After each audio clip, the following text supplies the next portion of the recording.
La libération de l'ancien président de la République Alpha Condé et la nomination de Sidi Souleymane Ndiaye continuent de défrayer la chronique. Les avocats du FNDC, Front National pour la défense de la Constitution, ont exprimé leur colère face à ces agissements du CNRD. Dans un communiqué rendu public, ils disent ceci. Le 21 avril 2022, nous, Conseil du Front National pour la défense de la Constitution et FNDC, avons appris par voie de presse et par un communiqué du CNRD la libération de M. Alpha Condé ainsi que la nomination du magistrat Sidi Souleymane Ndiaye, deux personnalités suspectées d'être impliquées dans la répression sanglante contre les militants pro-démocratie opposés au troisième mandat. Le FNDC a également appris que M. Mohamed Lamine Simakan avait été nommé commandant de la brigade de recherche et d'interpellation BRI et commissaire, et M. Bala Ifono, chef de division d'appui opérationnel d'AO DCPJ. Or, selon le FNDC, ils avaient été démis de leurs fonctions après le 5 septembre 2021. Ils viennent d'être réhabilités ce 25 avril dans les fonctions qu'ils occupaient.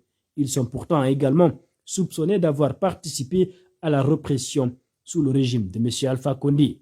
Ces décisions suscitent une incompréhension totale du FNDC et de ses conseils.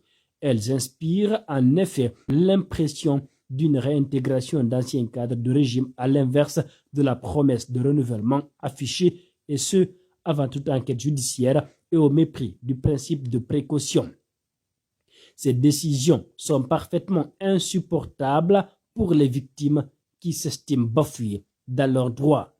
Dans son premier discours, M. Mamadi Doumbouya avait déclaré « L'instrumentalisation des institutions républicaines, de la justice, le piétinement des droits des citoyens, l'irrespect des principes démocratiques ont amené l'armée guinéenne, à travers le Comité national de rassemblement et de développement, à prendre ses responsabilités.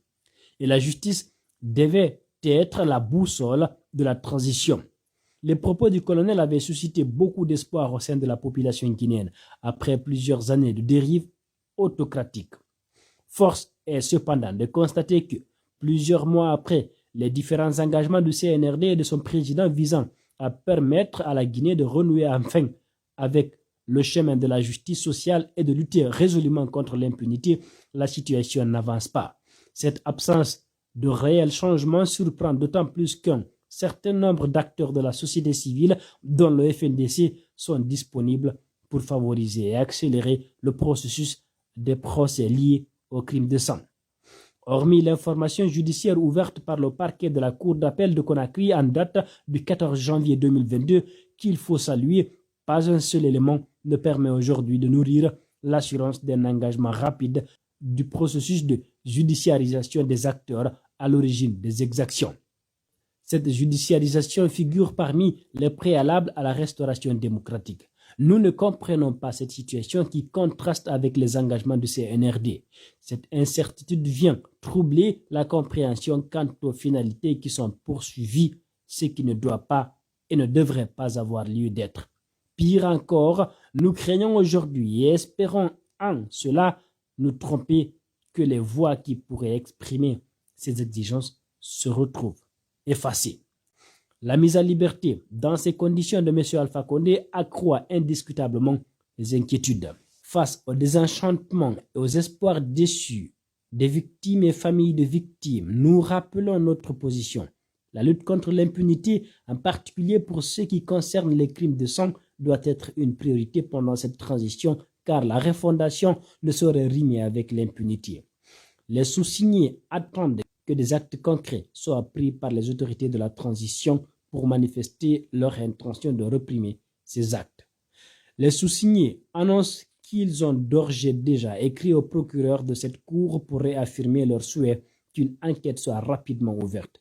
Plus que jamais dans ces circonstances, la population guinéenne et les victimes réaffirment par l'intermédiaire du FNDC et de ses conseils leur souhait que la vérité puisse se manifester et que la justice soit rendue.